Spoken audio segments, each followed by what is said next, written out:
Bon, Rafa, absent. Novak, absent. Ons, absente. Yannick, absent. Bon, tout le monde est absent aujourd'hui. Ça doit être parce que c'est l'épisode 13. Bonjour à tous et bienvenue dans La Bulle, épisode 13. La Bulle, c'est le concentré hebdomadaire d'actualité tennis. Installez-vous confortablement sur votre chaise, dans votre fauteuil ou bien dans le métro, dans la rue, et laissez-moi vous emmener dans ma bulle de tennis. Première manche, 6 jeux à 0. Iga Świątek, Aryna Sabalenka, les deux meilleures joueuses du monde en ce moment, se sont retrouvées dimanche en finale à Stuttgart. Pour Sabalenka, il s'agissait de sa 4e finale de la saison après Adelaide, Open d'Australie et Indian Wells. Pour Świątek, le tournoi de Stuttgart signait son retour depuis sa demi à Indian Wells et sa blessure aux côtes. Et finalement, c'est comme si elle n'avait jamais quitté le circuit. Elle a parfaitement commencé sa semaine face à Qinwen Cheng, qui l'avait dérangé à Roland-Garros l'an dernier. Puis, solide victoire contre Pliskova. J'aurais bien aimé voir la demi contre Jabber, mais malheureusement la Tunisienne a dû déclarer forfait à cause d'une blessure au mollet. Forfait, on va en reparler un petit peu après, qui peut peser pour 11 Jabber. Et donc, en finale, comme l'an dernier, elle se défait relativement facilement de Sabalenka. Et la Biélorusse, comme elle l'a dit, elle n'a toujours pas de Porsche, mais elle reviendra à Stuttgart tant qu'elle ne l'aura pas remporté. On pourrait revoir ce match-up dans les semaines qui arrivent. Świątek est manifestement ultra à l'aise sur terre, ça on le savait, mais elle l'est dès son retour de blessure. Et elle n'a pas besoin de beaucoup de matchs pour se remettre pleinement dedans. Sabalenka, elle, c'est la joueuse la plus en forme de ce début de saison. Et elle a montré par le passé qu'elle était très forte sur terre, avec notamment un titre à Madrid il y a quelques années. Alors pourquoi pas une finale dans 10 jours, dans ce même tournoi de Madrid. Pourquoi pas les départager une nouvelle fois. Allez, les résultats un peu en vrac chez les hommes. La semaine avait très bien commencé avec la victoire de Luca Van Hache sur Stan Wawrinka, une première victoire référence pour le jeune français. Et même au second tour, il a tenu tête au numéro 1 mondial Novak Djokovic en lui prenant un set. Et c'est finalement Dusan Lajovic qui crée la surprise en battant Djokovic en quart de finale, en se défaisant de Kecmanovic, son compatriote aussi, en demi, et en battant Rublev ultra en forme après son titre à Monte-Carlo en finale. À Munich, on attendait le réveil de Zverev, il n'a pas eu lieu. Et c'est Rune, lui, qui a continué sur sa bonne phase après sa finale à Monte-Carlo. Il remporte le premier titre de sa saison en se sortant d'un match bien compliqué en finale contre Botic van de Zandschulp, qui a servi 3 fois pour le match au 3e set. Et enfin, à Barcelone, Alcaraz, il a un petit peu imité Iga Świątek. Absent depuis Miami, c'est comme s'il ne s'était jamais arrêté. Et en finale, il donne même une leçon à Tsitsipas. Le grec n'a absolument rien pu faire.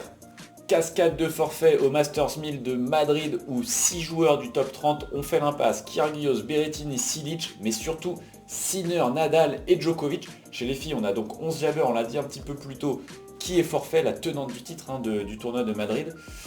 Pour Sinner, côté homme, malade à Barcelone, il n'est pas suffisamment remis, mais on va plutôt s'attarder sur les cas de Djokovic et Rafa.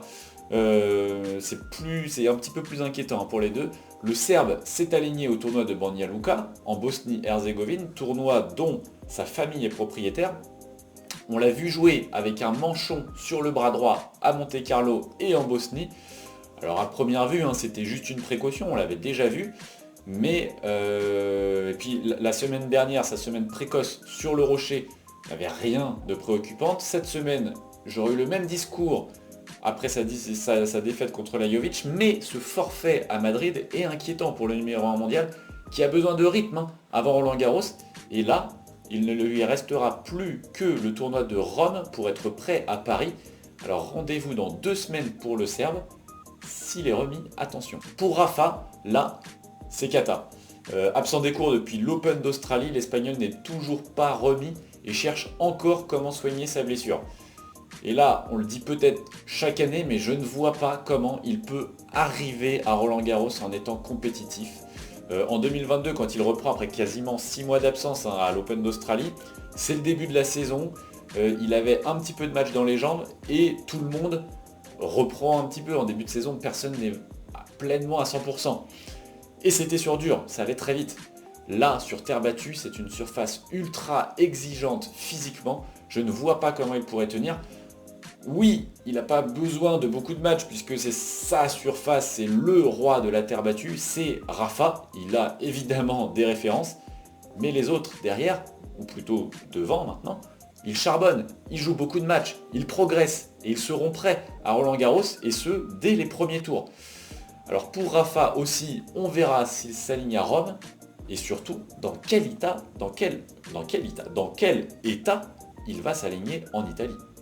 Alors ne soyez pas surpris, le Masters 1000 de Madrid commence aujourd'hui chez les filles et demain chez les hommes. Madrid fait partie, vous le savez, des Masters 1000 passés sur 12 jours avec des tableaux de 96 joueurs et 96 joueuses. Ça sera pareil pour Rome dans 2 semaines. Alors quels enjeux pour ce Masters 1000 chez les femmes? Swiatek pourra reprendre un petit peu ses aises au classement, elle qui n'avait pas joué le tournoi en 2022 pour se reposer. La tenante du titre, 11 Jabber, elle est forfait et va perdre énormément de points. Côté français, Garcia a une bonne carte à jouer. Elle a un tableau plutôt abordable jusqu'en quart de finale où elle pourrait retrouver Aryna Sabalenka. Ça pourrait être un très bon match-up et voir où est-ce qu'elle en est tennistiquement. Et sinon, dans les autres matchs, je serais curieux de voir le 8e de finale entre Gauff et Badosa. L'Espagnol a montré un plutôt bon niveau à Stuttgart malgré sa défaite contre Sabalenka. Chez les hommes, en l'absence du numéro 1 mondial, c'est évidemment Carlos Alcaraz qui sera l'homme à battre, tenant du titre. Il peut malgré tout se rapprocher de la première place mondiale. S'il remporte le tournoi, il reviendrait à 5 petits points de Djokovic, autant dire rien du tout. D'autant que Djokovic, lui, aura les 1000 points de sa victoire à Rome gagnée l'an passé à défendre sur le Masters 1000 suivant.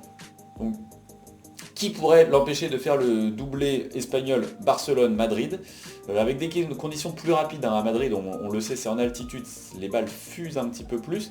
Medvedev pourrait sortir son épingle du jeu et éventuellement avoir une première grosse perf sur terre dans sa carrière. Attention quand même à Murray au second tour pour le russe. Les Français dans l'ensemble chez les hommes ont un premier tour plutôt abordable, il n'y en a aucun qui est tête de série, donc ils auront de toute façon un deuxième tour s'ils passent le premier qui sera plus compliqué. En tout cas, rendez-vous la semaine prochaine pour en parler avec peut-être des surprises.